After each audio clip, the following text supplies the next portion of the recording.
반갑습니다.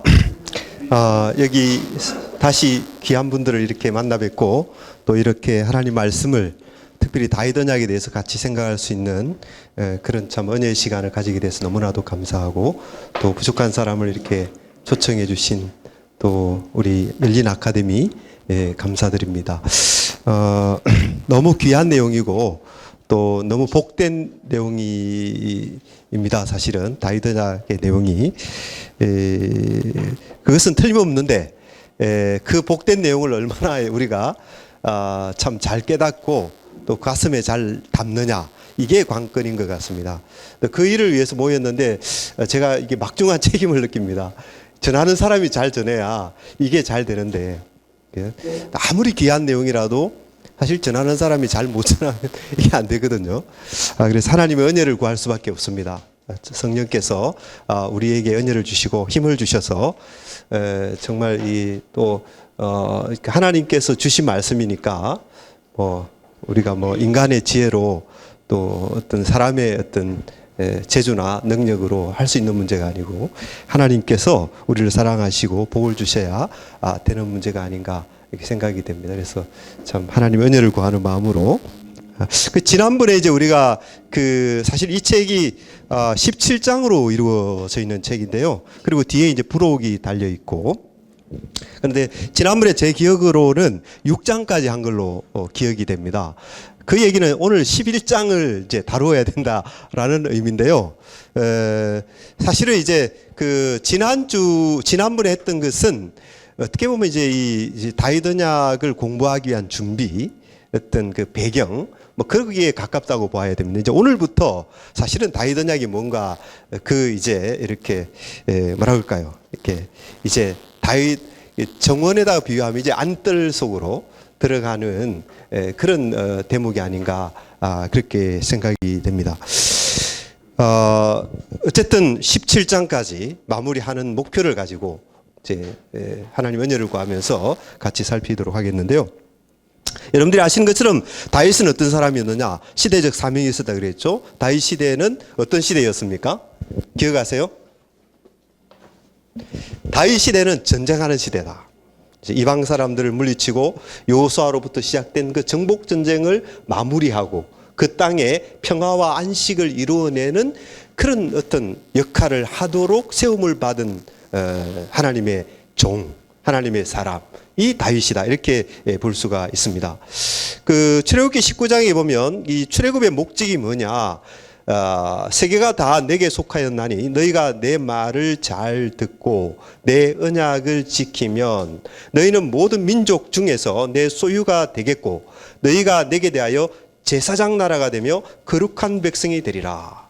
이런 출애굽의 목적에 대해서 말씀을 해주세요. 하나님의 소유, 거룩하신 하나님의 백성이 된다라는 이야기고요. 제사장 나라, 거룩한 민족, 이것이 이제 출애굽의 목적이거든요.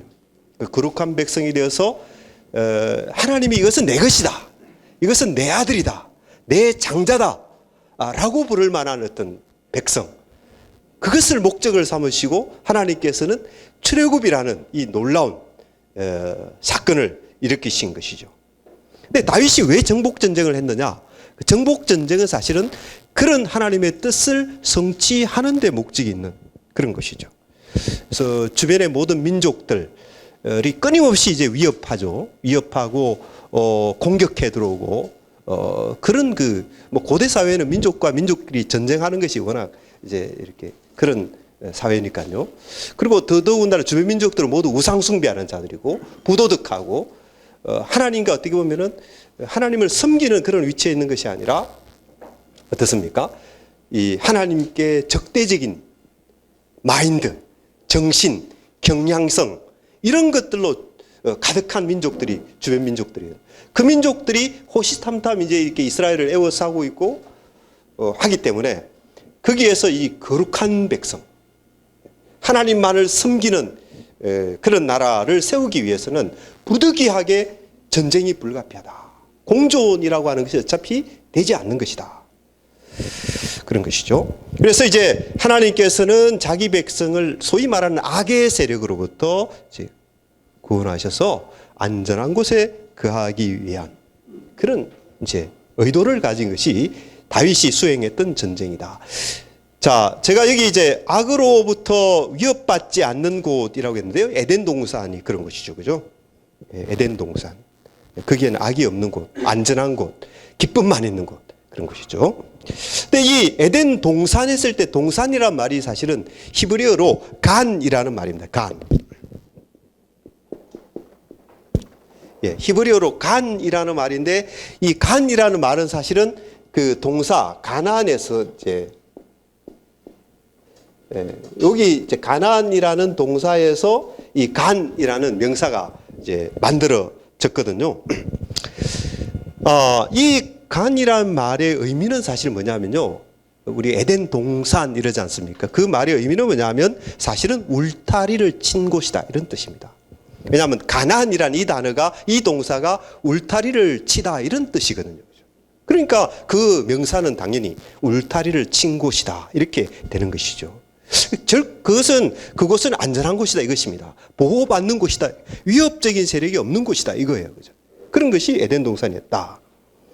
근데 이제 여러분들 우리가 파라다이스라는 말을 씁니다만 사실 파라다이스라는 말도 그 어원을 캐서 올라가면요. 바로 울타리를 친 곳이다. 그런 뜻이 되는 것입니다. 다윗이 정복전쟁을 하는 것은 사실 그것을 위한 것이죠. 말하자면 하나님의 백성들이 안전하게 보호받는 곳에서 안식을 누리는 것. 하나님의 복된 통치 안에서 정말 생명을 누리고 기쁨을 누리고 그런 어떤 복을 누리는 그런 일을 위해서 이제 전쟁이 불가피했다. 그렇게 되는 것입니다. 자, 이렇게 보면 이 다윗의 정복 전쟁은 잃어버린 에덴 동산의 회복을 지향하는 성격을 갖는 것이다. 그렇게 볼 수 있죠. 그죠?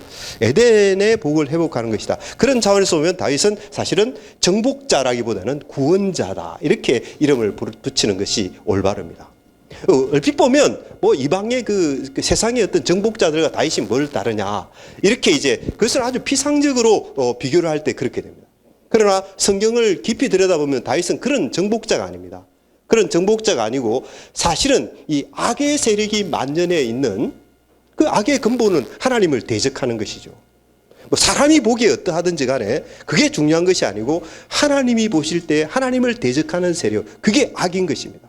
그런 악으로부터 구원하셔서 하나님만을 받들어 섬기는 그런 백성이 되게 하는 목적이 이제 이 다윗이 치루었던 정복 전쟁의 성격이고 그런 의미에서 다윗은 정복자라기보다도 구원자라고 말해야 되는 것이다. 이렇게 이제 이해하게 될 때 다윗에 대한 이해의 폭이 우리가 달라지는 것이죠. 창세기 3장 15절에 보면 이런 약속이 있습니다. 내가 너로 여자와 원수가 되게 하고 내 후손도 여자의 후손과 원수가 되게 하리니 여자의 후손은 내 머리를 상하게 할 것이요 너는 그의 발꿈치를 상하게 할 것이니라. 이제 결국 그 이 여자의 후손이 등장해서 어떻게 됩니까? 그 인류를 타락시킨 세력이 있지 않습니까? 그걸 우리는 악의 세력이라고 하죠. 그 악의 세력을 이렇게 정복하고 악의 세력을 물리치고 사람을 하나님의 그 악의 세력부터 건져내어서 어떻게 돼요? 그 좋으신 하나님, 그 은혜로우신 하나님, 거룩하신 하나님, 그 아름다우시고 영광스러우시고 복되신 하나님, 그 하나님과 더불어 함께하는 백성이 되도록 하기 위한 그런 어떤 역할, 그게 구원자 아닙니까? 여인의 우선이 그게 아닙니까? 그러니까 지금 다윗이 수행한 모든 정복 전쟁은 바로 그런 차원에서 이해되어야 하는 것이고요. 그렇게 볼 때 이제 그것은 바로 이 창세기 3장 15절에 약속되었던 여인의 후손의 반열에 서 있는 인물이 바로 다윗이다. 뱀의 머리를 부술 자의 등장과 관련되어 있는 그런 인물이다. 그렇게 이해를 하게 되는 것이죠. 그래서 다시 한번 이야기하면 다윗은 그런 의미에서 정복자라기보다 구원자라고 부르는 것이 적당한 것이다. 여러분들 이스라엘의 왕의 제도가 세워지는데요. 왜 왕이 세워져야 되느냐? 뭐 유명무실한 왕 무슨 필요가 있겠습니까? 그죠? 왕은 그 목적이 있는 거예요. 왕이 하는 기능이 있습니다. 그게 중요한 것이죠. 그죠? 다윗이 왜 중요하냐? 다윗이라는 인물이 뭐 중요하겠습니까? 그 다윗이 어떤 역할을 하느냐, 그게 중요한 거예요. 근데 성경을 가만히 읽어보면 그 왕의 기능이 나와 있어요. 어디 나와 있는가 하면 사무엘상 9장 16절로 17절에 보면 왕의 기능이 이제 거기에 아주 두 가지로 이렇게 여러분들 이스라엘의 왕이 뭐 하는 사람들이냐 하고 될 때 그 본문을 보면 아는 거예요. 아, 이거구나. 자, 여러분들 한번 같이 한 목소리 읽어봐요. 사무엘상 9장 16절로 17절 다 같이 시작.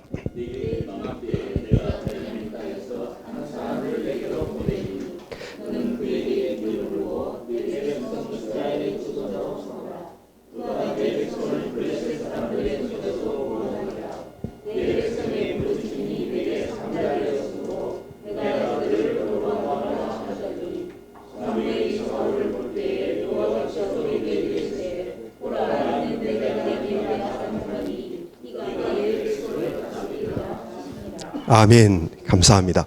자, 여기 우리가 주목해야 될 동사가 두 개 있어요. 뭘 것 같습니까, 여러분들?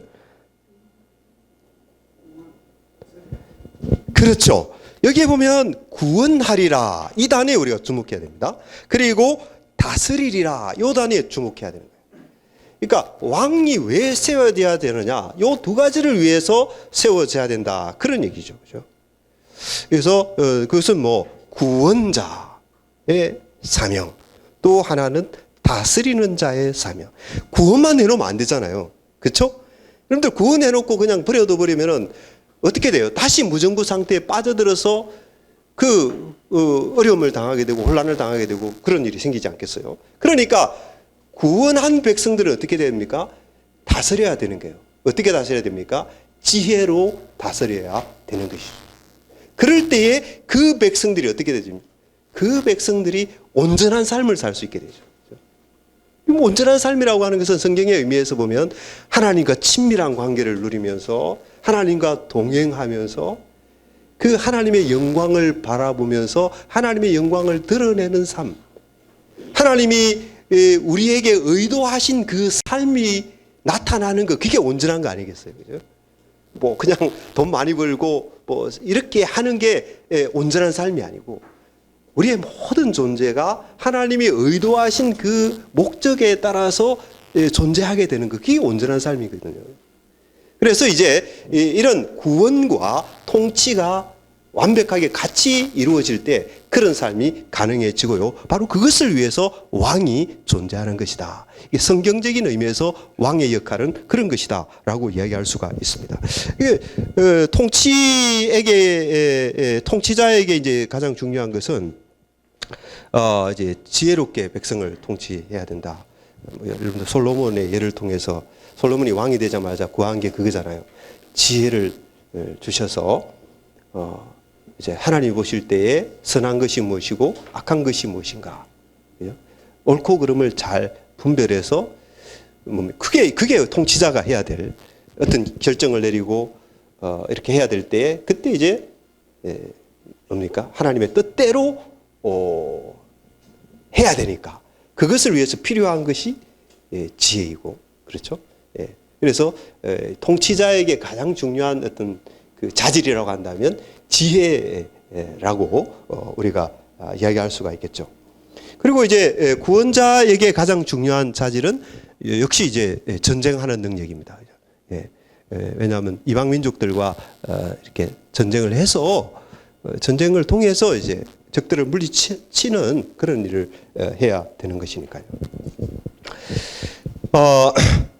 자, 그런 것인데요. 이 그 통치자의 역할과 구원자의 역할을 어떻게 잘할 수 있을 것인가?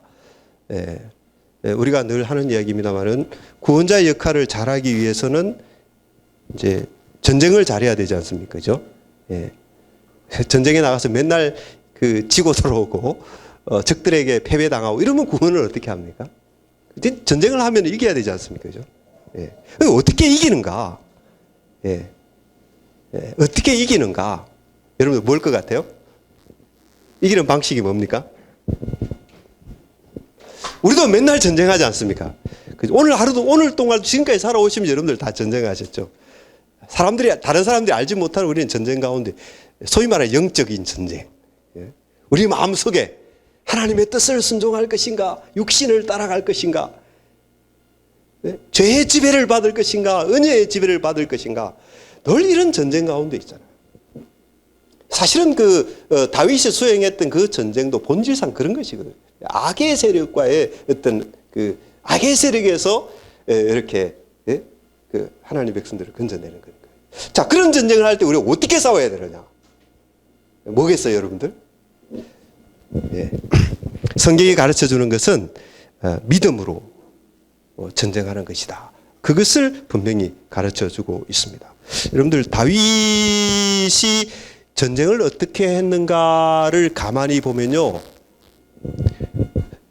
성경 제자는 늘 그걸 강조하고 있습니다. 다윗이 얼마나 하나님을 신뢰했는가, 다윗이 얼마나 하나님을 굳게 믿고 하나님을 의지했는가, 그게 핵심인 거예요.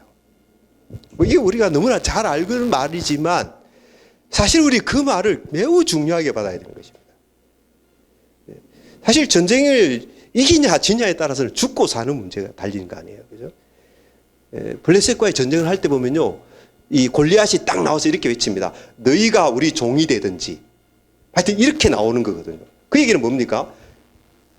전쟁에서 지면 이게 종이 된다는 얘기예요, 이방 민족들에게. 그죠? 비참하게 된다는 얘기죠. 그러니까 이 전쟁이 사실 장난이 아닌 거죠.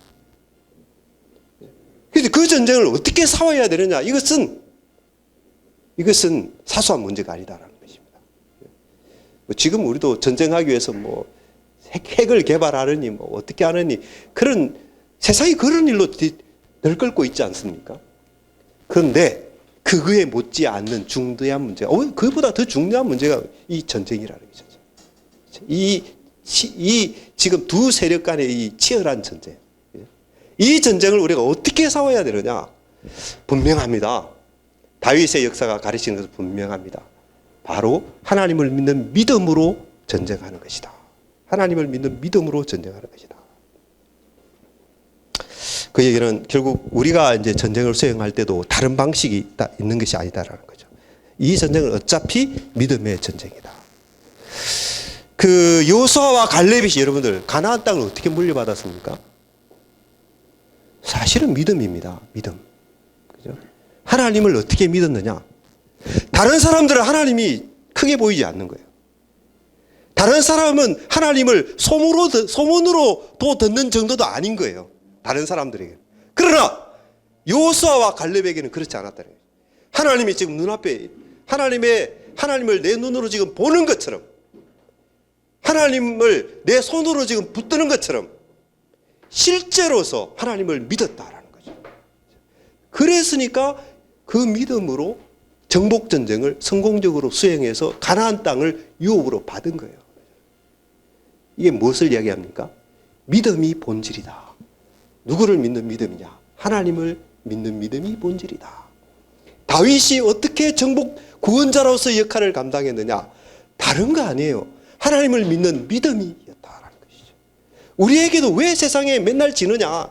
왜 제 세력에게 맨날 정복당하고 사느냐? 다른 이유가 아닙니다. 믿음이 없어서 안 되는 거예요. 믿음이 없어서. 그러니까 믿음이 중요하다. 이것을 우리가 이야기해야 됩니다. 다윗이 전쟁을 한 거 보면요, 그가 군사적 재능이 뛰어나고 무기가 탁월하고 그런 거 하나도 없었습니다. 다윗이 골리앗과 싸울 때 뭐 가지고 싸웠습니까? 손에 심지어 칼도 없었어요. 칼도 없었고 그렇다 할 만한 무기가 없고 물맷돌.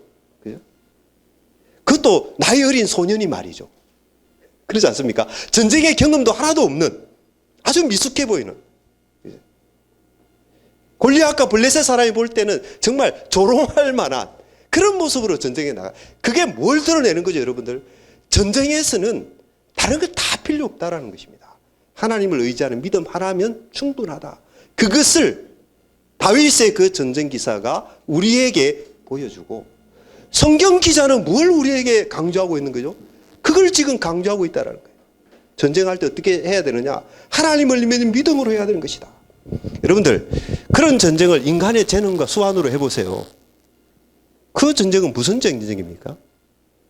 세상에 널려있는 그런 전쟁이죠. 그죠? 메소포타미아에서 일어난 전쟁, 중국에서 일어난 전쟁, 유럽에서 일어난 그런 차원의 전쟁으로 끝나지 않겠어요, 여러분들?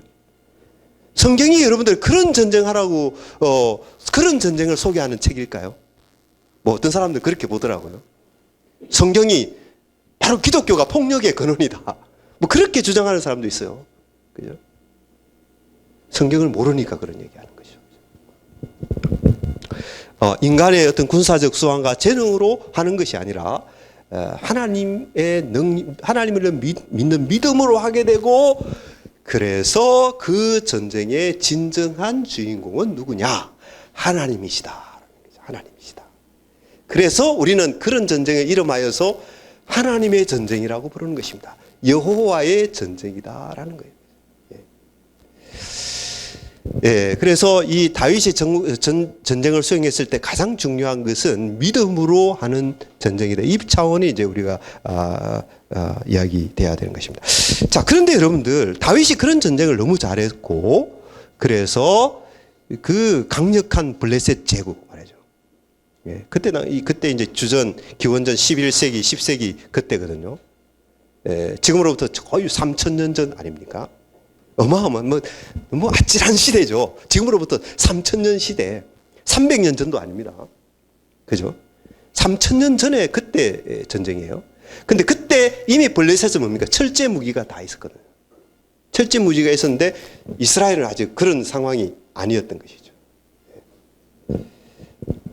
이제 그런 상황 가운데서도 다윗은 뭐죠? 그 블레셋을 다 정복하고, 또 이스라엘을 둘러싸고 있는 에돔이라든지 아말렉이라든지 암몬이라든지 하여튼 그 모든 주변 민족들을 다윗이 다 이렇게 굴복을 시킵니다. 굴복을 시켜요.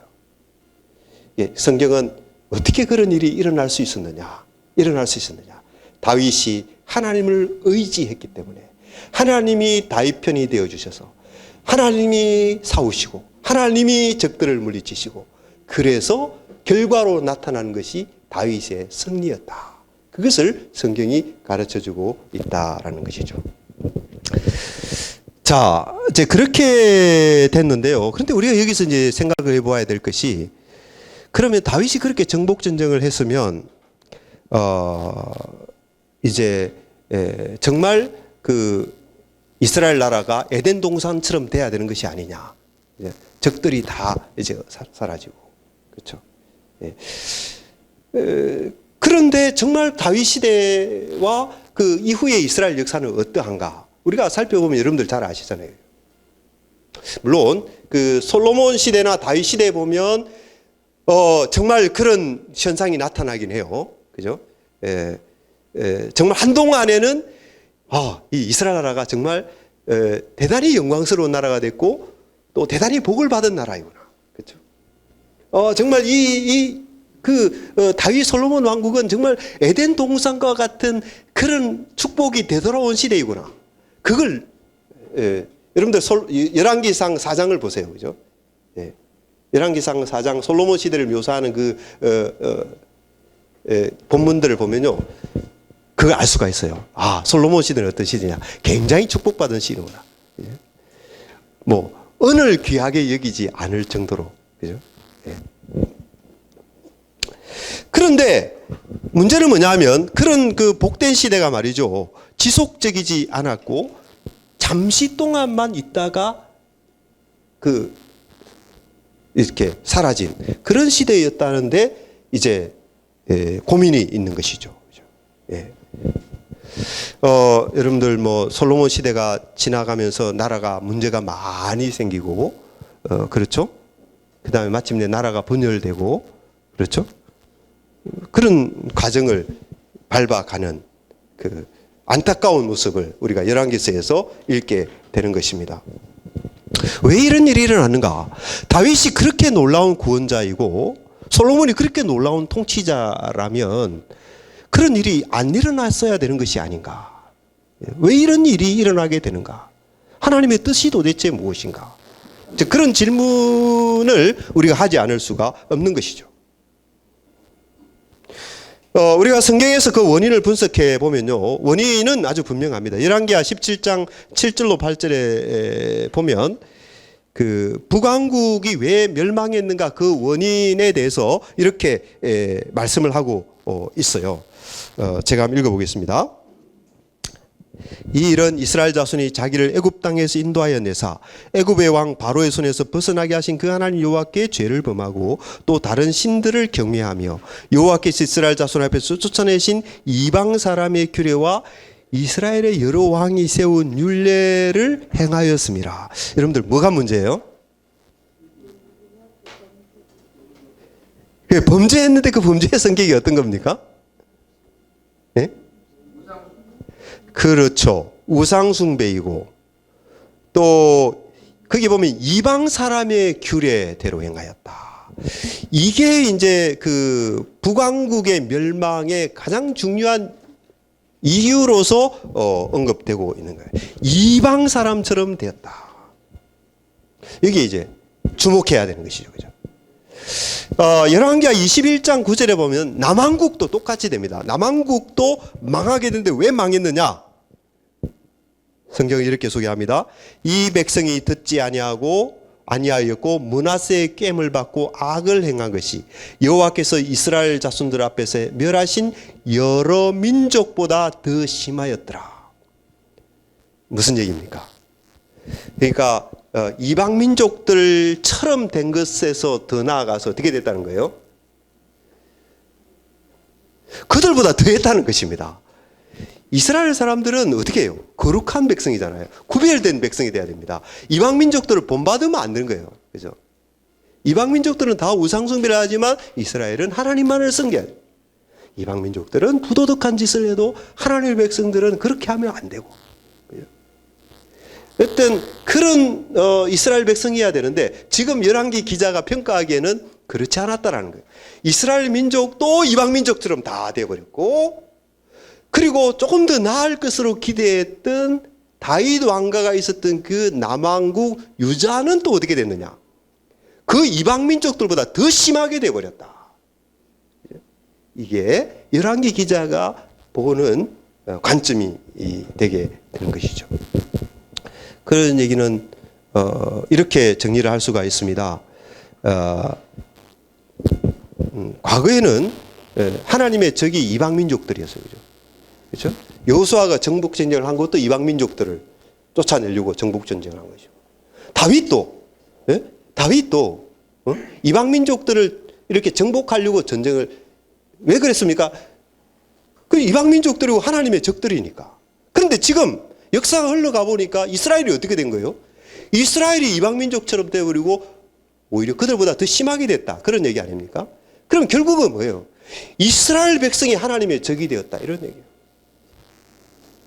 이스라엘 백성들이 하나님의 원수 노릇을 하게 되었다.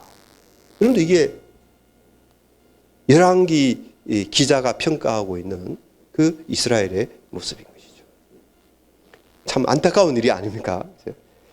하나님께서 자기 아들 삼으려고 자기 장자 삼으려고 했는데 말이죠. 그 백성들이 이제 하나님께 등을 돌려대고 하나님의 적으로 돌아서 버리는 그런 상황이 되어졌다라는 것이죠.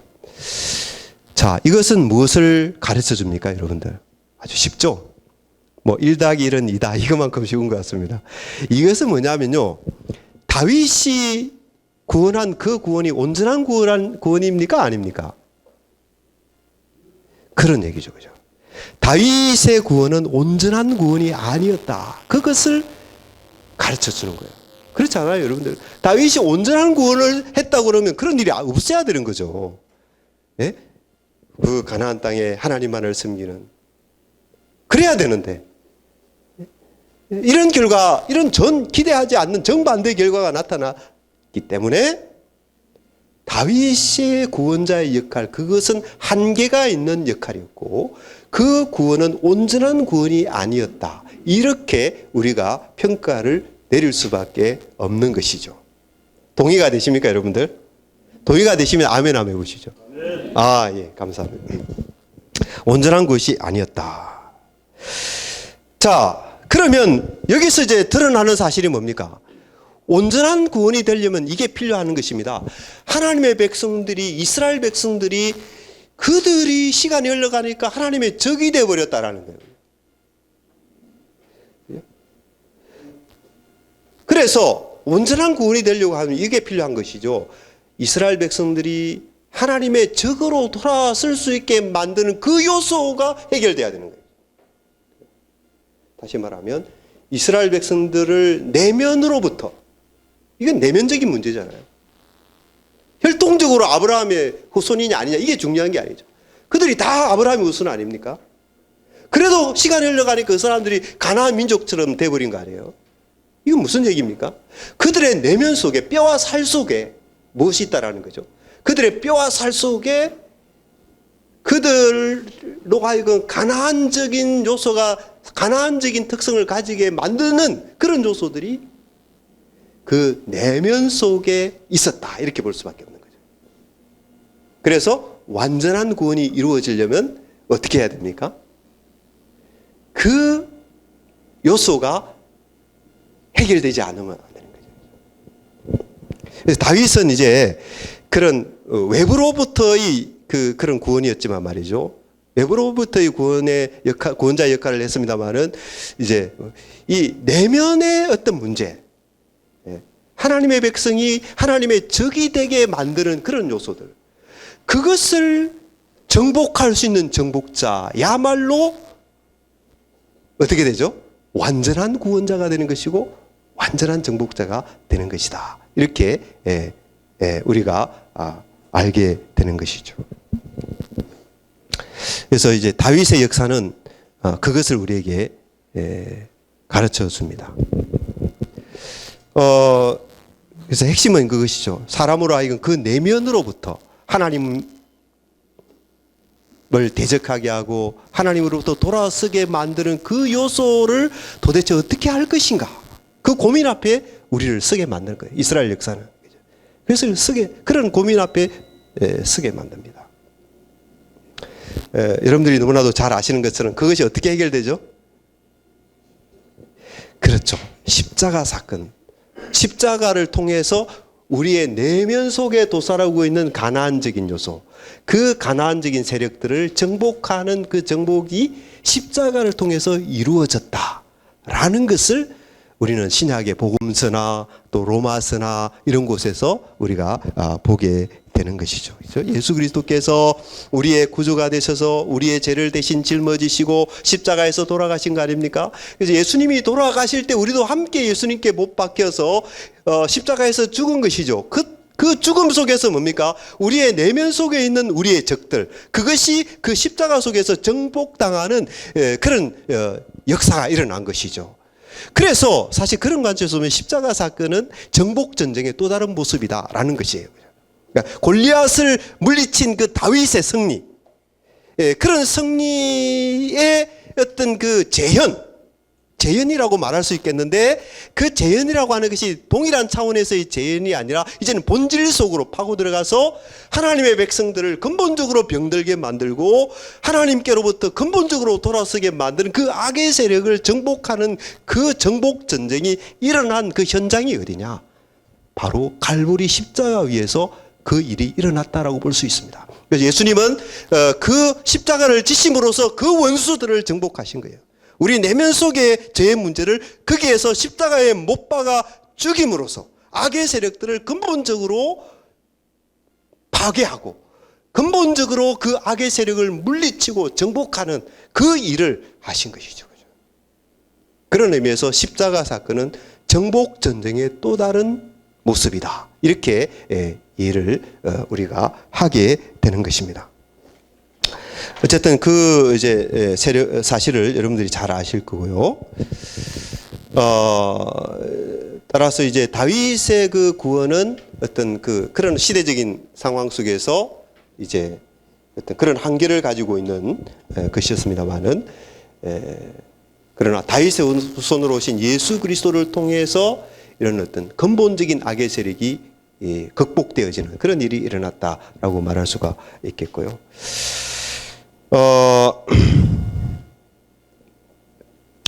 자, 그렇게 보면 다윗이 수행했던 정복 전쟁이 어떤 의미를 갖느냐? 그건 다만 실패한 어떤 일에 불과하냐? 뭐 그런 질문을 할 수 있겠는데요. 여러분들 사실은 그런 것은 아니죠, 여러분들, 그죠? 반드시 필요했던 전쟁입니다. 그렇죠? 그 다윗이 그 정복 전쟁을 하지 않으면 이스라엘 나라가 세워지지도 않았을 거 아니에요. 그렇지 않아요? 그러면 이스라엘 나라가 세워지지 않았으면 어떻게 됩니까? 아, 하나님의 적이 된다라고 하는 것이 무엇인가? 그런 일도 사실 드러나지 않았을 거 아니에요. 그렇죠? 이 하나님의 백성들을 그 내면으로부터 병들게 만드는 그런 요소가 있구나라고 하는 것이 뚜렷해지지도 않았을 거란 말이에요. 그 얘기는 결국 하나님의 구원 역사가 중단되어 버렸을 것이다. 이렇게 볼 수가 있는 것이죠. 그죠? 예. 그래서 이런 측면에서 생각해 보게 될 때에 다윗의 정복 전쟁은 충분히 의미가 있는 것이고 그 나름대로 그 기능을 충분히 가지고 있는 그런 정복 전쟁이었다. 이렇게 이제 우리가 의미 부여를 할 수가 있게 되고요. 더 나아가서 제가 말씀드린 것처럼 예수 그리스도를 통한 완전한 정복 전쟁을 지시하는 지시적 기능도 다윗의 정복 전쟁이 했다. 이렇게 말할 수가 있는 것입니다. 이제 그 다음에 이제 이 단락을 마치면서 한 가지 더 이제 언급해 드리고 싶은 것은 그 예수님의 그 정복 전쟁은 지금도 계속되고 있다. 그런 차원도 우리가 생각해야 될 것입니다. 그 얘기는 무슨 얘기인가 하면 예수님의 정복 전쟁이 불충분하다, 불완전하다 그 얘기는 아니에요. 그죠? 십자가 사건에서 완전히 성취됐습니다. 또다시 십자가 사건이 재현될 필요가 없는 것이죠. 영단번에 죄가 죽는, 죄가 심판받는 일이 일어났어요. 그러면 계속된다는 얘기는 무엇인가? 그 십자가의 복음을 전파하는 일이 지금 일어나고 있는 것이죠. 그것이 이제 지금 이 시대에 이루어지고 있는 정복전쟁의 모습이다. 이렇게 볼 수가 있는 것이죠. 그러니까 이미 완성된 정복전쟁을 토대로 복음을 전파하는 그 일을 통해서 세상을 정복해 나가는 일들이 지금 이루어지고 있는 것이다. 이렇게 우리가 이해를 해야 되겠죠. 그렇죠? 그런 어떤 그런 차원에서 우리가 이해를 한다고 한다면 우리가 복음을 전파하는 그 문제를 새로운 차원에서 이해할 수가 있는 것입니다. 그렇지 않습니까? 여러분들이 지금까지 복음 전도를 어떻게 이해하셨는지 모르겠습니다만은 사실 이런 구약적인 배경 속에서 그것을 이해하면 그런 것이죠. 그것은 정복 전쟁의 모습이다. 그죠? 그런 거 아닙니까? 그죠? 네. 믿지 않는 사람들이 십자가의 복음을 전해서 그들을 하나님께로 인도하는 그 일 자체는 이런 차원에서 생각하면 그것은 정복 전쟁을 치르는 것과 동일한 의미를 갖는 것이다. 네. 그렇게 되는 것이죠. 그죠? 그러면 이제 우리가 복음을 전할 때 이 여호수아가 정복 전쟁을 한 것, 다윗이 정복 전쟁을 한 것, 그 연장선 속에서 복음 전파를 이해한다고 할 때, 우리가 그 복음 전파를 하는 것은 굉장히 비장한 일이고, 굉장히 놀라운 의미를 갖는 그런 어떤 그런 차원에서 우리가 십자가의 군병이 되는. 그런 일로서 우리가 이해를 하게 되는 것이죠. 그래서 우리가 이제 이웃 집에 가서 십자가 복음을 전할 때 사실 그런 의미, 그거는 그런 것이죠. 지금 내가 십자가의 군병으로서 정복 전쟁에 참여하고 있다. 이 정복 전쟁은 그런 예수님이 이미 완성하신 그 구원의 복음, 그 토대 위에서 그 복음을 전파함으로써 그 영혼을 하나님께로 사로잡아오는 그 역할을 하는 것이기 때문에 그런 차원에서 우리가 이해할 수 있게 되는 것이죠. 자, 여기까지 이제 다윗과 예수라고 하는 그 단락을 뭐 이런 정도로 이제 맺고 그 다음 단락으로 넘어가면 좋을 것 같아요. 혹시 여기까지 설명을 들으시고 좀 질문이 또 생길 수 있을 것 같은데 혹시 질문이 있으시면 질문을 해주시면 좋겠습니다. 누구나 자세하게 설명해 주셔서 질문이 없습니다. 예, 제가 그러면 그 다음 단락으로 계속해서 이제 점점 언약이 뭔가, 다윗 언약이 뭔가 이제 그 내용 속으로 들어가게 되겠는데요. 8장부터 8장부터 보겠습니다. 다윗의 사명은 전쟁하는 것이었다. 구원론적인 의미를 갖는 것이었다. 다윗은 여인의 후손의 반열에 서 있는 사람이다. 진정한 구원자는 예수 그리스도다.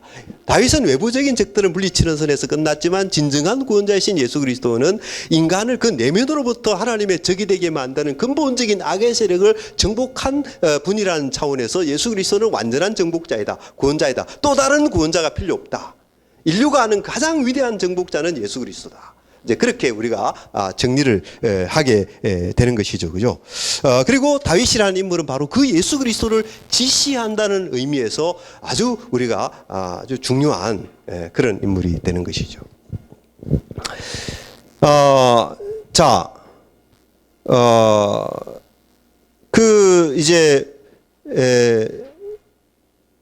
다윗의 역사 속에 나타난 그 일들이 궁극적인 성취가 예수 그리스도에게서 성취되어진 것이고, 그런 의미에서 이제 그 성경은 그 약속과 성취의 방식이라고 하는 그런 기본 틀을 갖는 것이다. 우리가 다 아는 내용이죠. 그죠? 근데 이제 다윗에게 어떤 약속이 주어졌는가 하면요. 다윗에게는 이제 지금 제가 설명드렸듯이 여호와의 전쟁을 수행하여서 외부의 적들을 물리치고 그 땅에 이제 안식이 평안이 이루어지고 안식이 이루어지게 하는 그런 역할을 했는데, 사실은 그 다윗 시대에 그 일이 온전하게 이루어지지는 않고요. 부분적인 그런 성격이 있었습니다. 그러니까 사무엘하 7장의 맥락에서는 그러하다는 얘기예요. 지난주에도 제가 지난번에도 설명드렸듯이 다윗이 성전을 지으려고 했을 때에 그때 그 상황 하나님께서 아직은 아니다 그렇게 말씀하셨잖아요. 근데 그 아닌 이유가 뭐냐면 그 시점에는 아직까지 정복 전쟁이 완성되지 않았다. 아직까지 물리쳐야 될 적들이 더 있다. 그런 의미였거든요. 그리고 그런 일들이 완전히 끝나서 이제 안식이 이루어지고 솔로몬이 등장했을 때 비로소 성전이 지어져야 되는 것이다. 이제 그런 얘기했거든요. 자, 그러면 다윗이라는 그 인물은 어떻게 되는 것이고 또 다윗 시대는 어떻게 되는 것인가? 그 부분을 우리가 좀 더 이제 들여다봐야 되는 것이에요. 다윗이 성전을 짓겠다고 했는데 너가 할 일이 아니고 이제 너희 아들 솔로몬이 할 일이다. 이제 그렇게 말씀하셨으니까요. 그러면 다윗이 할 일이 뭐냐? 다윗이 할 일이 뭐냐? 이 사무엘하 7장을 보면은 하나님께서 어떻게 하셨습니까? 하나님께서는 다윗에게 그런 말씀을 하시는 가운데서 뭘 주셨어요? 예. 하나님께서 다윗에게 여러 가지 약속들을 주시는 것을 볼 수가 있습니다. 예. 너는 성전 지을 사람이 아니야. 끝. 그죠? 그것이 아니라는 거죠. 끝. 그렇게 말씀하시지 않고 너는 성전 지을 사람이 아니고 너희 아들이 짓겠지만 그러나 이러이러하게 해주겠다. 그게 뭐예요? 그게 하나님께서 다윗에게 주신 약속들이다. 약속들. 성전은 솔로몬이 짓겠지만 나는 너에게 이러이러한 약속을 주겠다. 그 내용이 이제 사무엘하 7장에 소개되겠는데요. 여러분들 어떤 약속이죠?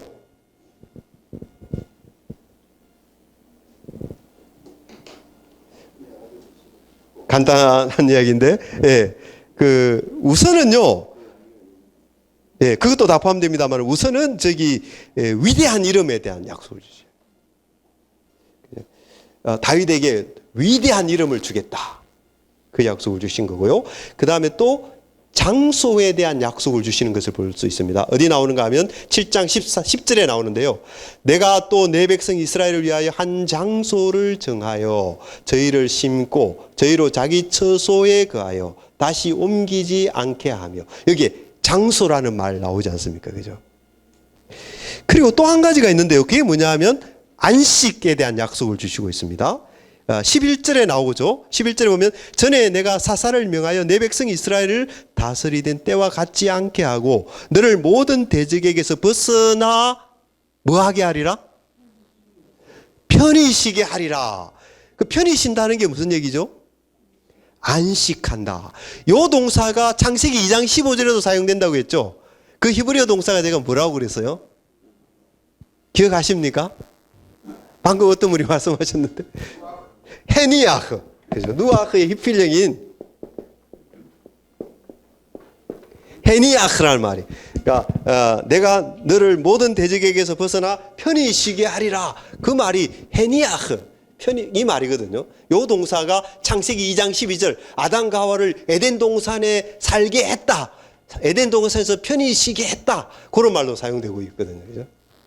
그러니까 여기서 다윗에게 세 가지 약속을 주는 거죠. 내 이름을 위대한 이름이 되게 해주겠다. 그 다음에 장소를 주겠다. 장소.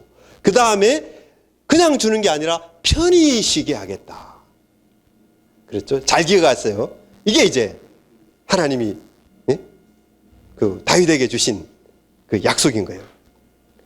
자, 그 약속에 이어서 부가적으로 덧붙여 주신 게 뭐냐 하면 7장 10절로 11장 상반절에 나오는데요. 여러분들 보시죠. 찾으셨죠? 같이 한번 읽어봐요. 시작. 여호와가 또 내게 이르노니 여호와가 너를 위하여 집을 짓고 내 수완이 차서 내 조상들과 함께 누울 때에 내가 내 몸에서 날 내 씨를 내 뒤에 세워 그의 나라를 견고하게 하리라. 예. 자, 여기에 뭐가 등장해요? 씨라는 말이 나오고 또요? 그렇죠. 견고한 집. 여러분들 여기 견고한 집이 뭘까요? 이 집이 그냥 하우스일까요? 여러분들 하우스. 사는 집. 예. 이때 이 집은요, 그게 아니고 왕조를 이야기하는 거죠. 다윗 왕조. 다이내스티.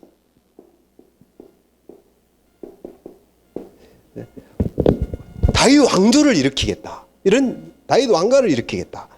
그러니까 이것은 이제 다윗의 다윗의 생각에 대한 하나님의 답변인 거예요. 하나님을 위해서 제가 성전을 짓겠습니다. 그랬죠? 성전을 짓겠습니다. 하니까 하나님이 이렇게 약속해 주신 거예요. 내 몸에서 날 내 씨를 내 뒤에 세워 그의 나라를 견고하게 하겠다. 내가 너를 위해서 집을 지어 주겠다.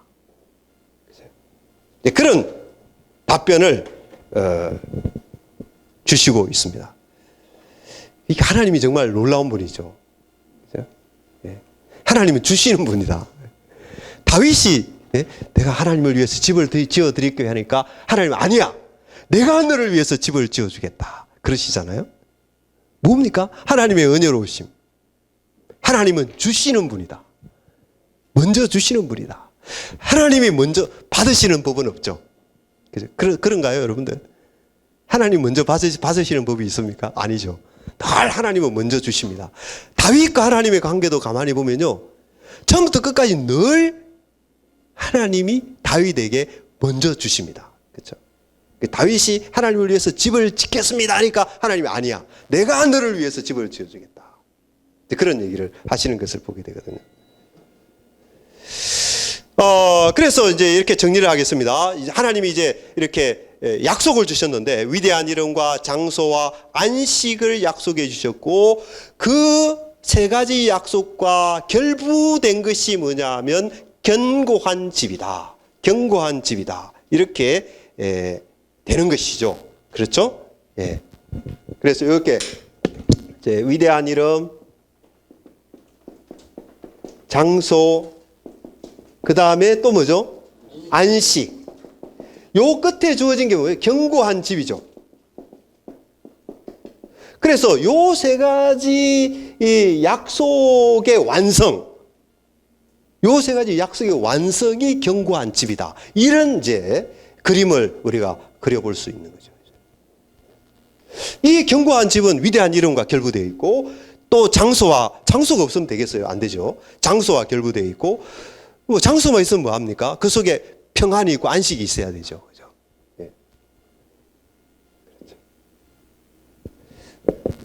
우리에게 아파트만 있으면 뭐합니까? 그 아파트 안에 살 때 맨날 괴로우면 안 되잖아요. 그 속에 안식이 있어야 되죠. 그죠? 예, 그런 구도 속에서 결국은 이 견고한 집이라고 하는 것이 이 모든 약속들을 다 포괄하면서 이제 그런 성격을 갖는다. 이렇게 이제 말할 수가 있는 것이죠. 자, 여러분들, 지금 이게 이제 다윗에게 주어진 약속들이라고 했는데 사실은요, 다윗 언약이라고 우리가 이야기를 합니다만은 그 언약의 내용이 바로 이거예요. 그죠? 그래서 이런 내용들을 우리가 어떻게 이해하느냐가 바로 다윗 언약을 어떻게 이해하느냐와 이제 깊이 관련돼 있는 문제다라고 볼 수가 있습니다. 이제 그러면 이제 언약의 의미가 뭐냐? 이제 그런 여러분들 기억나세요? 지난번에 제가 처음 시작할 때 언약이 뭐라고 그랬습니까? 언약이 뭐죠? 관계. 그렇죠.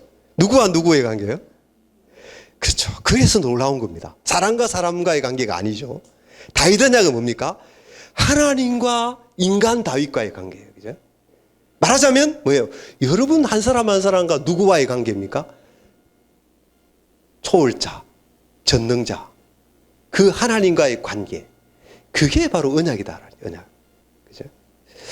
자, 그런데 이제 그 언약이라고 하는 것은 그런 어떤 그 굳은 결속 관계인데 보통 관계가 아니고 이게 하나님과 하나님의 백성 사이를 뗄래야 뗄 수 없도록 연결시켜주는 굳은 결속 관계. 그게 언약이다라는 것이죠. 굳은 결속. 그래서 조금 이제 쉽게 쉬운 말로 표현하면은 이 언약을 통해서 어떻게 합니까? 하나님이 당신 자신을 다윗에게 묶으시는 거예요. 묶는다. 그죠? 떨어지지 못하도록. 하나님이 자신을 내어주셔서 다윗에게 묶는 행위. 그게 언약을 맺는 행위죠. 다윗 편에서는 어떻게 되느냐? 그 언약 관계를 통해서 하나님께 그렇게 매인바 되는 것이죠. 상호 결속, 상호 헌신. 이렇게 생겨난 유대 관계. 이름하여서 사랑과 헌신의 유대 관계. 죽음도 갈라놓을 수 없는 그 관계. 그 관계가 언약 관계다. 이렇게 되는 거죠. 다시 이야기합니다. 하나님은 언약을 통해서 자기 자신을 다윗 왕가에 굳게 매는 것이죠. 다윗은 이 언약 관계를 통해서 하나님께 굳게 매인 바 되는 것입니다.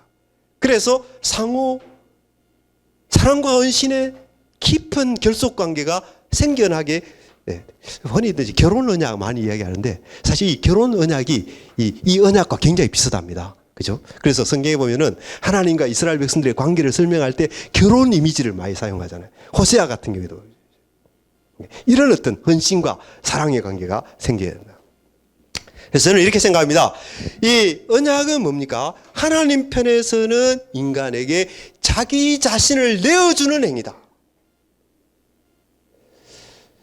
야, 내가 너를 사랑한다. 이게 아니에요. 하나님이 다윗과 언약을 맺었다라고 하는 것은 다윗에게 하나님께서 자기 자신을 내어주는 행위다. 이렇게 보게 되는 거고요. 다윗은 어떻게 되느냐? 이 언약을 통해서 하나님을 선물로 받는 그 의미를 갖는 것이 언약이다. 여러분들, 그래서 언약이야말로 신앙의 정수라고 할 수 있습니다. 이것을 빼놓으면 신앙의 내용이 없어져 버리는 거예요. 기독교는 그저 아무런 의미 없는 그런 세상의 숱한 종교의 하나에 불과한 것이 됩니다. 그만큼 언약이 우리 신앙의 핵심적인 내용이라는 거예요. 왜냐? 언약은 그 하나님 자신이 자신을 내어주는 방편이고 인간 편에서는 그것을 통해서 하나님을 선물로 받는 그 통로가 되는 것이니까 이 언약이 얼마나 중요한 것이냐. 언약에 대한 이해가 없으면 하나님과의 관계에 대한 이해가 불완전하다고 할 수 있습니다. 불완전하다고 할 수 있어요. 그래서 제가 이렇게 표현했습니다. 하나님의 자기시여, 자기를 내어주는 행위가 언약 체결 행위다. 왜 이런 설명을 할 수 있을까? 어떻게 이런 설명이 성립이 되느냐? 자, 이렇게 간단합니다, 여러분들. 사실 어려운 게 아니고요. 자, 여러분들, 하나님께서 다윗에게 여러 가지 약속들을 주셨잖아요. 근데 여러분들, 그 약속들이 어떤 약속들입니까? 그 약속들은 하나님 자신이 무게가 있는 만큼 그 약속들 하나하나가 무게가 있는 말입니다. 여러분들, 하나님이 공허한 말을 남발하시는 분이 아니죠. 하나님은 그 말씀을 하실 때 하나님의 하나님 되심을 근거하여서 하나님의 하나님 되심을 담아서 그 말씀을 주시는 거예요. 그 무게를 아시겠습니까, 여러분들? 이게 인간이 하는 말이 아닙니다. 인간들은 워낙 공수표를 많이 남발하고 지키지도 못하는 말을 하고 거짓된 말을 하고 쓸데없는 말을 많이 하지 않습니까? 그런데 하나님이 그런 말씀 하시는 분이시겠어요? 그럼 하나님이 아니잖아요. 아니잖아요. 자, 지금 이런 말씀을 주셨는데 이건 하나님 편에서 어떻게 보면 굉장히 위험한 일입니다. 물론 하나님께 무슨 위험한 일이 있겠습니까만은 인간적으로 생각했을 때 하나님이 적어도 이런 말씀을 하셨을 때는 하나님 자신을 담보한 것이거든요. 예컨대 다윗의 이름을 위대하게 만들어주겠다. 나중에 위대하게 안 되면 어떻게 됩니까? 다윗에게 내가 장소를 주겠다. 다윗을 안식하게 만들어주겠다. 내가 너를 위해서 견고한 집을 세워주겠다. 이렇게 말씀해놓고 나중에 그대로 안 돼버리면 어떻게 되는 거예요? 그럼 하나님이 약속도 못 지키는 분. 하나님은 쓸데없는 이야기를 하는 분. 전혀 믿을 수 없는 불신실한 그런 존재가 되어버리는 거 아니겠어요? 그런 의미에서 이 약속들을 했을 때 하나님은 어떤 면에서 매우 위험한 일을 하셨다.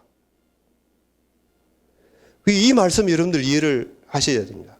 여러분들 자녀들 키우시잖아요. 자녀들에게 야, 내가 나중에 너 잘 되면은 집 한 채 사주겠다.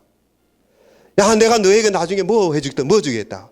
그런 말할 때 여러분들 자칫하면 부모의 명예가 달려있는 것입니다. 그거 못 지켜버리면 어떻게 되는 거죠? 그 자식들에게 부모가 뭐가 되는 것입니까? 비참하게 되는 것이죠. 그죠? 전혀 믿지 못할 그런 어떤 가벼운 부모가 되고 마는 것입니다. 그러면 그 관계가 깨어져 버리는 거예요. 근데 하나님께서 지금 이 약속을 주셨을 때 뭡니까? 그래서 뭐죠? 약속은 하나님 자신을 담보로 하는 것이고 그런 의미에서 하나님 자신을 내어주는 행위다. 하나님의 하나님 되심을 걸고 하는 말이다. 그런 얘기가 된다라는 거예요. 그래서 단순히 어떤 약속을 받았다라는 것이 아니고 이 약속을 받았을 때는 하나님 자신을 받는 것입니다. 그렇죠? 그게 이 약속을 받는 그 무게인 것입니다. 무게. 그렇죠? 무게. 창조주 하나님께서 이 세상을 지으신 분께서 절대자께서 초월자께서 거룩의 본체 되시는 분께서 선의 본체가 되시는 그분께서 자신을 담보로 하시는 말씀, 그게 다윗에게 주어진 이 약속의 말씀이었다라는 것이죠. 그래서 이 약속을 통해서 다윗은 하나님을 선물로 받았다. 이렇게 우리가 말하는 것은 조금도 과장이 아니다. 조금도 과장이 아니다. 그렇게 이해할 수 있어요. 여러분들 동의가 되십니까? 동의가 되시면 아멘. 예, 그렇죠. 그죠. 그런 얘기. 자, 그리고 이제 인간 편에서 생각해 봐야 됩니다. 그죠? 언약은 어차피 상방의 관계니까. 그죠? 하나님 편에서는 그러하고, 인간 편에서 어떠냐? 방금 제가 설명드린 그런 이치가 그대로 인간에게도 적용이 되는 거예요. 하나님의 백성들은 하나님과 언약을 맺은 백성들이기 때문에 언약을 맺은 백성들이기 때문에 그 언약 관계에 어떻게 해야 되겠죠, 여러분들? 예? 아무렇게나 해도 됩니까? 어떻게 해야 돼요? 충실해야 되죠. 충실해야 됩니다. 그 얘기는 뭐냐면 다윗이 하나님과 언약 관계 속에 들어갔다. 이 얘기는요, 자기 자신을 전적으로 바쳐서 하나님이 자신을 내어주셨듯이 그런 거 아닙니까? 하나님이 하나님됨을 담보로 약속을 하셨듯이 다윗도 어떻게 되는 것이죠? 전적으로 자신을 바쳐서 하나님께 헌신하는 관계가 생겨나지게 된다라는 것이죠. 하나님께 제가 의무라는 표현을 썼습니다만은 이 의무가 얼마나 워낙 오염된 말이기 때문에 말이죠. 설명도 여기도 필요합니다. 우리가 보통 의무하면 어떻게 생각하는 거죠? 의무하면 뭐 경제적인 의무, 군사적인 의무, 정치적인 의무, 사업적인 의무, 뭐 이런 차원에서 생각이 쉽지 않습니까? 근데 여기서 생겨나는 그 의무라고 하는 것은 그런 차원의 것이 아닙니다. 이것은 그것이 아니고 이 의무는요, 상호 인격적인 사랑과 헌신을 말하는 거예요. 그것은 경제적인 데 있는 것도 아니고 군사적인 것에 있는 것도 아니고 정치적인 것에 있는 것도 아니고 그 무엇도 아니고 여기에서의 핵심은 뭡니까? 인격적인. 그래서 하나님은 늘 백성들에게 말할 때 너의 하나님 뭡니까? 굉장히 퍼스널합니다. 굉장히 인격적이시죠. 그래서 상호 인격적인 사랑과 헌신, 이게 언약 관계의 핵심적인 것이다 라고 볼 수가, 핵심적인 것이다 라는 것이죠.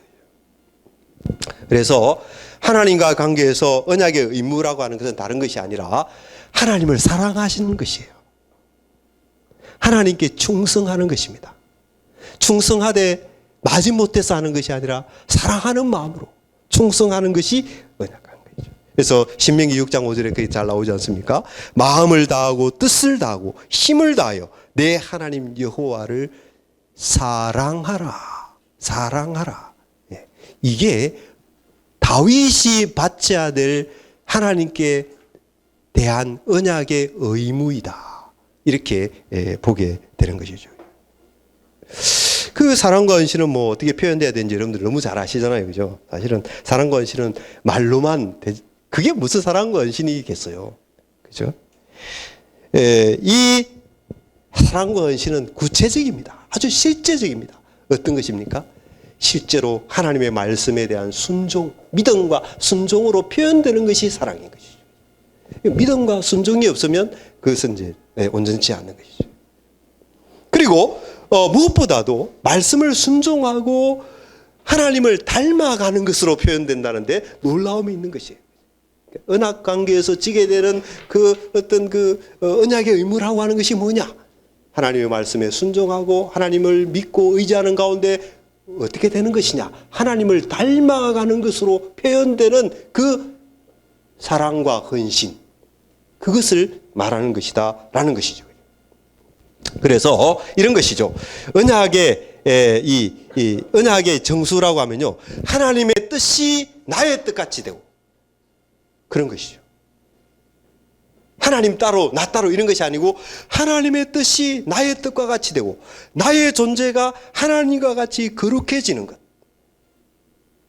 그것이 하나님께 대한 사랑과 헌신의 정수, 그죠? 극치, 언약 관계가 지향하는 바 그 극치라고 할 수가 있습니다. 나의 뜻이 하나님의 뜻이 되고, 그죠? 그 다음에 하나님의 거룩하신과 같이 내가 거룩해지는 것, 그것이다라는 것이죠.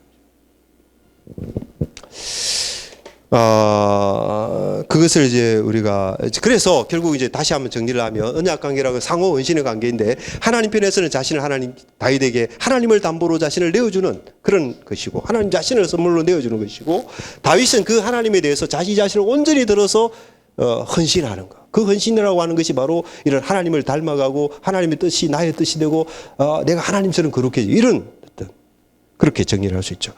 그 다음에 이제 언약의 핵심 가치인데요. 자, 그런 것을 한 단어로 표현해 주는 말이 있습니다. 지금 제가 여러 말을 많이 했는데 그것을 한 단어로 표현해 주는 말이 바로 뭐냐면요, 바로 이 단어입니다. 무슨 말이죠? 잘 아시네요. 헤세드라는 말입니다. 헤세드. 이 헤세드라는 말이 자기 굉장히 함축적인 말이고요, 많은 내용을 담고 있는 말인데, 제가 뭐 사전을 찾아보니까 이 헤세드에 대한 말이 굉장히 많더라고요. 그만큼 의미가 풍성하다는 뜻이죠. 그러니까 헤세드라는 말이 있는데 그 말 속에는 너무 많은 의미가 들어있다는 거예요. 그래서 여기 보면은 뭐 성실, 충성, 신실함, 친절, 사랑, 자비, 그죠? 사실 너무 좋은 말들이죠, 여러분들. 그죠? 얼마나 좋은 말들이에요. 성실, 충성, 신실함, 친절, 사랑, 자비. 그죠? 정말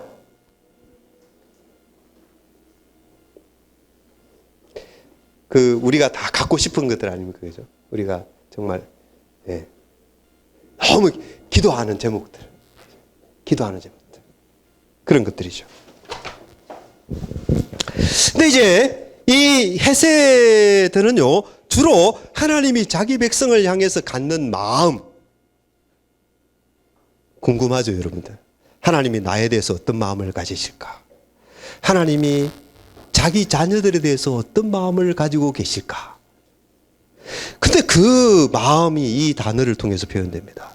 한글 성경에서 여러 가지로 번역이 되는데 찾아보니까 인애라는 말로 번역이 되더라고요. 어지린 자, 사랑의 자. 그러니까 어진 마음으로 사랑한다. 그게 뭐죠?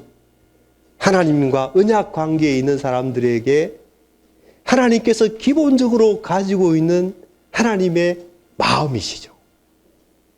인색한 마음, 차가운 마음. 그게 아니죠.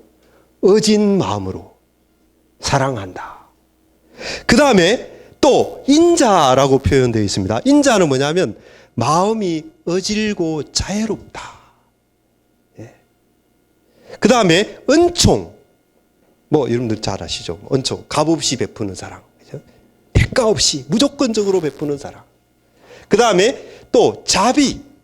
자비는 제가 이 사진을 찾아보니까 이렇게 나오더라고요. 크게 사랑하고 가엾게 여긴다. 그 부모들이 자식들을 바라볼 때 주로 그런 것 같아요. 불쌍히 여기는 거 있잖아요. 예, 가엾게 여기는 거. 그리고 그 사랑이 아주 조그만한 게 아니고 크게 사랑하고 가엾게 여긴다. 자, 이게 바로 뭡니까? 헤세드라는 말이 담고 있는 그 내용이고 그것들이 하나님의 어떤 자기 백성을 향한 마음을 표현해주고 있다. 그래서 그 단어는 일종의 창문입니다. 창문. 그죠? 하나님의 마음을 들여다볼 수 있게 해주는 창문. 그 창문을 통해서 들여다보면 아, 하나님은 이런 분이시구나. 그런 것이죠. 자, 그런데 성경을 보면요, 이 하나님께서 자기 백성을 향하여서 갖는 마음이 헤세드로 표현되지만 동시에 하나님의 백성들이 하나님을 향하여서 갖는 태도도 헤세드로 표현됩니다. 그렇죠? 여러분들 예레미야서 2장 1절로 2절에 나타나는데요. 그 본문을 같이 한번 읽어봅시다. 시작.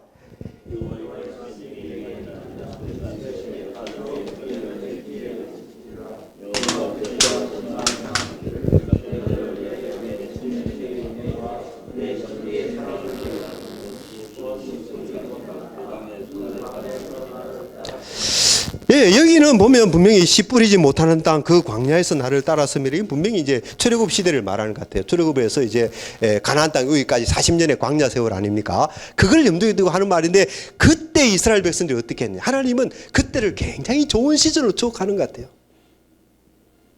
물론 다 그 시대가 다 좋았던 건 아니죠. 얼마나 이스라엘 백성들이 그 시절에도 하나님께 반역하고 하나님께 불신하고 그런 적들이 많았지 않습니까? 그러나 또 한편 보면 그 시대가 그래도 그나마 이스라엘 백성들이 하나님께 순종을 바치고 하나님을 의지하고 정말 애굽을 다 버리고 맨발로 그 맨몸으로 가나안 땅을 애굽을 떠난 거 아니에요. 그래서 한편으로 하나님은 그 상황을 굉장히 하나님은 아주 참 아름다운 추억이 있는 아름다운 추억이 있는 그 시절로 회고하는 그 시기가 광야 시절이다 하는 걸 알 수가 있어요. 그때 이렇게 말하죠. 내 청년의 때 인애와 내 신혼 때의 사랑.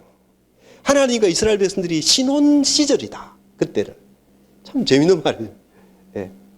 그 신혼 때 그 신랑과 신부가 그 사랑을 나누는 그런 어떤 그 아름다운 시절. 그 시절이 바로 광야 시절로 하나님께서 회고하시는데 여기에 이제 인애라는 말이 있죠. 그죠? 그 인애라는 말이 바로 헤세드라는 말이에요.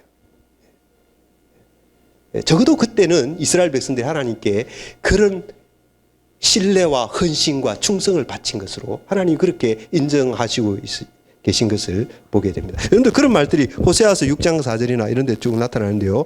대표적인 말이 이제 여기 하나님이 탄식하시는 말씀이죠. 에브라임아 내가 내게 어떻게 하랴, 유다야 내가 내게 어떻게 하랴.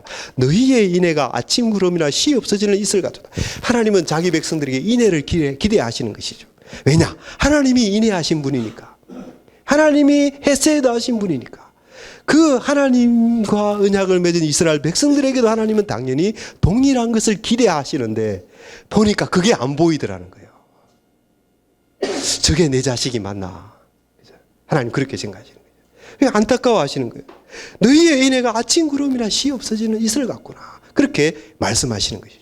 그래서 이것은 보면 이제 결국 뭡니까? 이 헤세드라고 하는 것이 하나님께서 자기 백성을 향한 마음가짐일 뿐만 아니라 하나님의 백성이 또 하나님을 향하여서 가져야 될 마음의 태도이다 하는 것을 또 하나님께서 그것을 기대하신다 라는 점을 우리에게 알려주는 것이죠. 따라서 여러분들 율법을 다 요약하면 뭐가 됩니까? 여러분들 율법 우리 주님께서 말씀하신 율법을 요약하면 어떻게 됩니까? 다 아시죠? 여러분들 뭐죠? 하나님을 사랑하고 또 뭡니까? 내 이웃을 어떻게 하는 거예요? 그렇죠. 그 두 가지가 율법의 그 핵심이라고 예수님께서 가르치셨는데요. 사실은요, 이 헤세드란 말이 사실 그걸 나타내는 것입니다. 하나님을 사랑하고 내 이웃을 사랑하는 그 말의 어떤 그 집약된 결정체, 그게 바로 헤세드란 말이다. 이렇게 이제 설명할 수가 있겠습니다. 네. 네.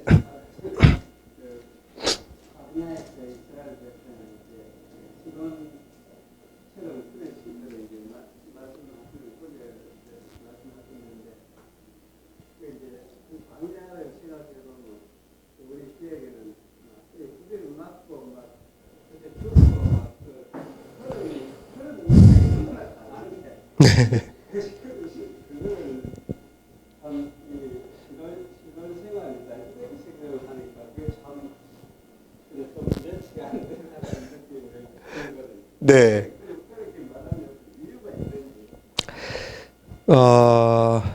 글쎄요, 저도 참 그 목사님 질문하시다시피 사실 그렇잖아요. 우리가 알다시피 그죠?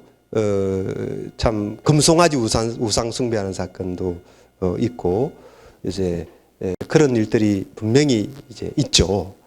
그런데 이제 하나님이 그걸 몰라서 그런 말씀을 하시지는 않았으리라고 보고요. 이제 그런 점들을 하나님이 질타하시는 부분도 있습니다. 성경에 보면 있죠. 질타하시는 부분도 있는데, 그러나 이제 어떤 경우에는 여기 그 지금 예레미야서의 말씀과 같이 이제 이런 부분이 있는데, 그 특별한 의도가 있지 않을까 생각이 되고, 제가 온전한 설명이 될 수 있을지는 모르겠습니다만은 이렇게 봐야 되지 않을까요? 그럼에도 불구하고 어쨌든 애굽을 떠나서, 그죠? 애굽의 자기 삶의 터전을 다 버리고 무작정 떠났지 않습니까? 그 홍해를 건너고 무작정, 물론 불평하고 하나님을 원망하고 그런 패역한 모습이 없었던 것은 아니지만, 그러나 그럼에도 불구하고 이스라엘 애굽을 떠나서 광야로 향하여서 나아갔고, 그리고 시내산에서 언약을 맺었고 하나님과 더불어서.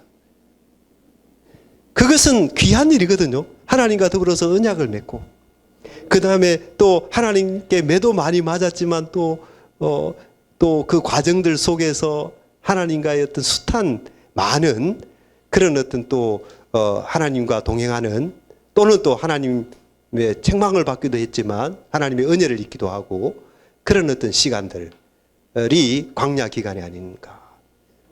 예. 예. 네. 네.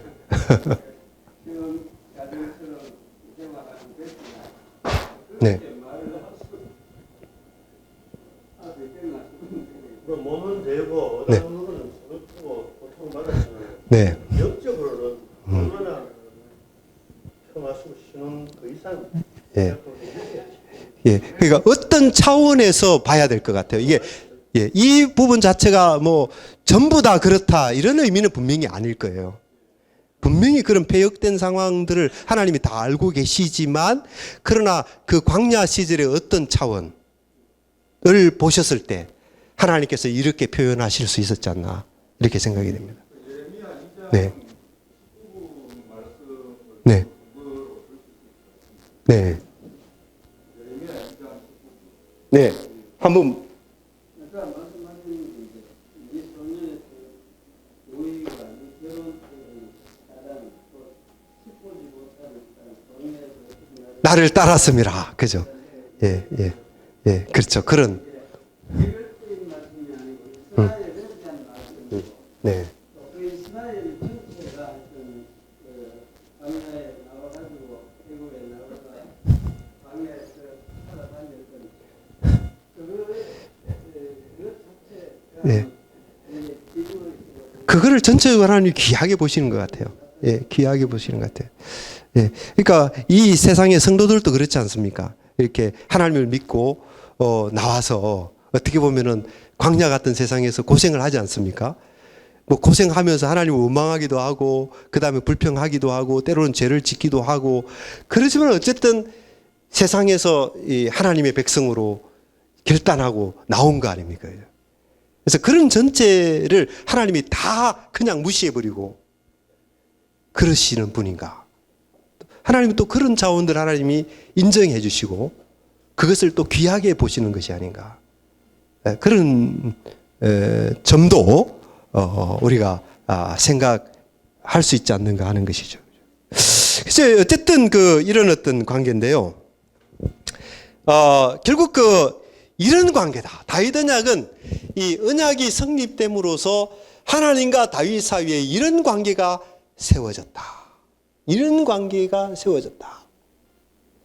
하는 내용을 우리가 조금 더 깊이 이 하나님과의 관계가 도대체 무엇일까라고 했을 때 이런 점들을 우리가 지금 우리가 앞으로 계속 보면서 이제 설명을 더 하겠습니다만은 더 깊이 생각해야 될 점들이라고 생각을 합니다. 이제 시간이 좀 많이 흘렀죠, 그죠? 10분만 쉬었다가 계속하겠습니다. 예.